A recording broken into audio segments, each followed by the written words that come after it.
ربنا بيرزق الناس اللي مش كويسه. ممكن اخد السؤال أيوة. ده ويبان لنا انهم عايشين احسن حياه. معلش انا اسف. اه ايه اللي خلى واحد يسأل السؤال ده؟ ان هو شايف انه اللي حاصل على الدنيا هو ده اللي ده عايش. ده كده ربنا بيحبه، وده كده عايش صح، وده كده خد كل حاجة. في حين النبي صلى الله عليه وسلم قال ان الله يعطي الدنيا لمن يحب ولمن لا يحب، ولا يعطي الدين الا لمن يحب. والكلام اللي طبعا اللي في سورة الفجر، فأما الإنسان إذا ما ابتلاه ربه فأكرمه ونعمه فيقول ربي أكرمن، وأما إذا ما ابتلاه فقدر عليه رزقه فيقول ربي أهانا. كلا.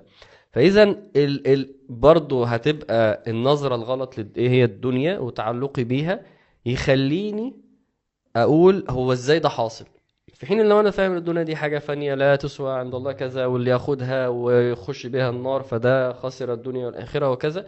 فبالنسبة لي بالعكس، ده أنا أشوف بص الضلال اللي هو فيه وبص الهلاك اللي هو رايح له، والحمد لله ربنا يعافيني ان انا ما بقاش بلهث ورا السراب وفي الاخر اروح عند ربنا غضبان عليه. فالامر يستوي يعني. فده اللي قيصر وقيصر انت كنت بتقول.